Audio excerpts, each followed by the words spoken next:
Keras, yang nolak iken makin ciut. Nih Bahlil kepala, otorita jelasin. Sahabat bagi media, ibu kota Nusantara tentu mendapatkan pro dan kontra dari berbagai pihak seperti di luar negeri Eropa dan sebagainya. Bahkan, penamaan Nusantara pun dikomentari licik oleh jiran Malaysia. Nusantara, apabila kita ingin melat nomor game of numbers, tentulah kita akan melihat seluruh Nusantara. Nusantara ini pun sudah menjadi cabaran. Bila kita menyebutnya, dia sudah merujuk kepada satu ibu negara. Selepas ini, itu satu permainan psikologi yang sangat licik juga. Namun, saat ini pembangunan ekonomi ibu kota Nusantara terus berlanjut dan akan selesai. Pada Agustus 2024 ini akan diadakan upacara perdananya, dan itu adalah fase yang awal. Namun berbagai pihak di Indonesia juga turut tak setuju, dan ini membuat Menteri Investasi Bahlil memberi jawaban keras mengenai itu. Nusantara, apabila kita ingin melihat skop, ini adalah masih permainan nombor, game of numbers, dan tentulah kita akan melihat seluruh Nusantara. Nusantara ini pun sudah menjadi cabaran. Bila kita menyebutnya, dia sudah merujuk kepada satu ibu negara. Selepas ini, itu satu permainan psikologi yang sangat licik juga. Namun saat ini pembangunan IKN Ibu Kota Nusantara terus berlanjut dan akan selesai pada Agustus 2024 ini, dan akan mengadakan upacara perdananya. Dan itu adalah fase yang awal.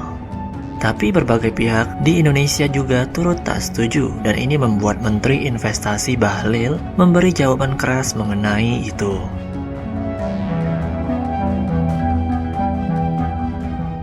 Ada calon presiden yang belum memimpin sudah mengatakan akan merubah kebijakan, bahkan akan mencabut undang-undang ibu kota negara Nusantara.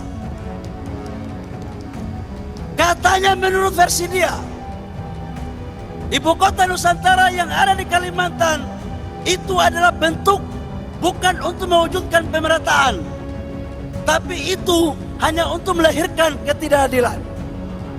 Saya ingin menyampaikan kepada saudara-saudara, ini adalah pikiran sesat. Karena PKB adalah partai terdepan yang mendukung ibu kota Nusantara lewat pembuatan undang-undang itu. Dan harus diingat bahwa pembangunan ibu kota Nusantara adalah bentuk pemerataan pertumbuhan ekonomi. Jadi kalau ada calon presiden yang tidak setuju untuk kita rubah atau kita pindahkan ibu kota Nusantara, maka calon presiden tersebut tidak ingin Kalimantan maju, tidak ingin Sulawesi maju, dan tidak ingin kawasan timur maju. Dan ini adalah cara berpikir yang menyesatkan saudara-saudara sekalian. Ini adalah cara berpikir yang kita harus rubah. Karena membangun Indonesia harus membangun Indonesia sentris dari Aceh sampai Papua. Kaitannya dengan itu saudara-saudara semua, pembangunan ekonomi harus diwujudkan sebagai strategi dalam rangka pemerataan pertumbuhan dan peningkatan kesejahteraan.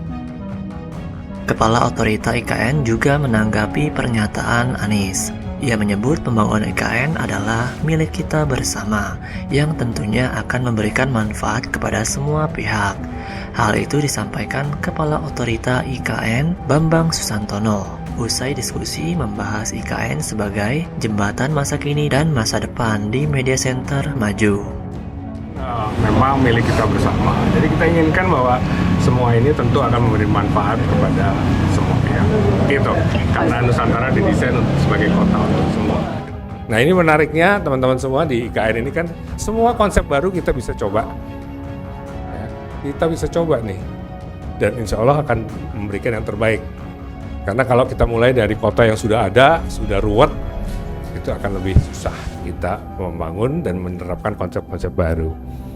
Ya, nah kemudian juga ada beberapa kolaborasi internasional di sini, misalnya dengan Tony Blair Institute, kita akan membangun satu kawasan education town. Ya, ada beberapa universitas ternama di dunia yang akan kerjasama sama kita untuk mengawal pembangunan dari IKN ini ke depan. Ya, saya hari ini bisa bocorin dengan Stanford, ya, Kita sudah MOU dengan Stanford dan dalam 2 bulan ke depan insya Allah akan ada groundbreaking untuk membuat satu pusat ekosistem, ya, satu ekosistem digital yang kekinian. Gampangnya nanti di situ nanti ada universitasnya, ada industrinya, gitu ya, ada startupnya dan sebagainya.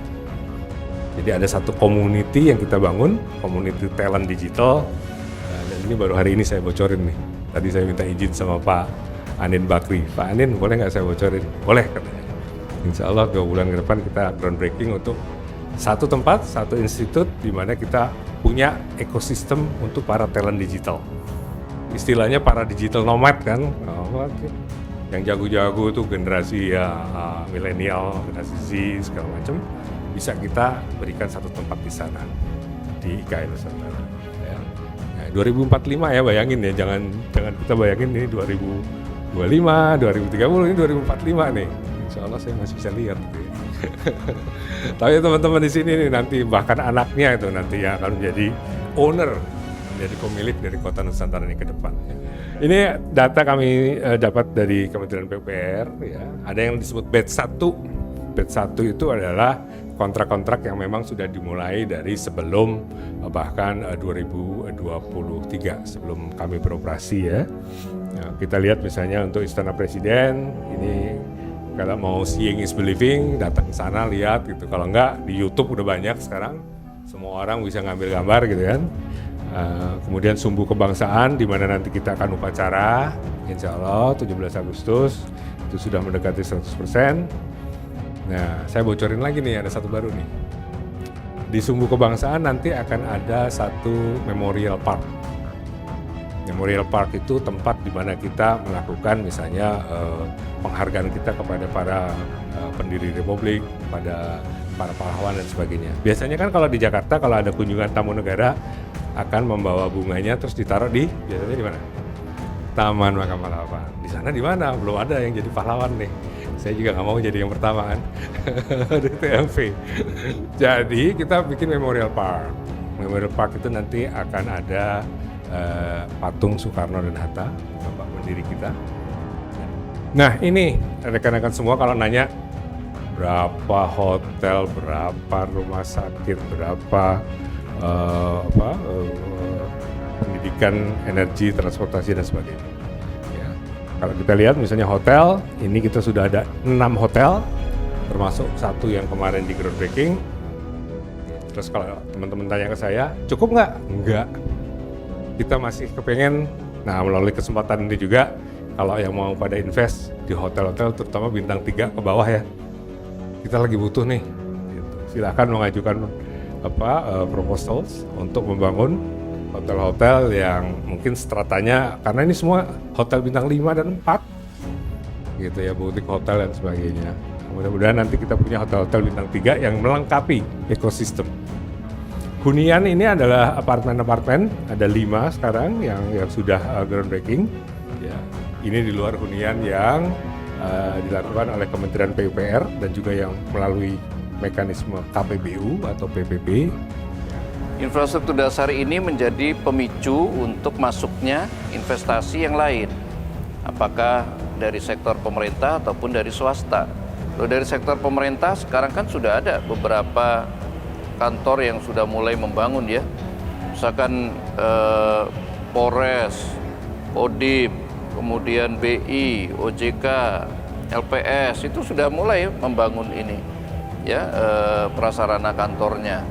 Nah, tapi sampai ke swasta bahkan itu sudah mulai bangun hotel, rumah sakit, kemudian training untuk sepak bola itu PSSI ya, itu juga ada masuk, kemudian warehouse, kemudian sistem distribusi itu yang untuk suplai kelontong, suplai alat-alat kerja begitu ya. Nah itu juga udah mulai masuk. Jadi saya kira swasta sedikit demi sedikit sudah mulai masuk. Nah mudah-mudahan dari sisi akomodasi beberapa hotel yang dibangun oleh swasta juga bisa sudah ada wujudnya di bulan Juli minimal bulan Agustus.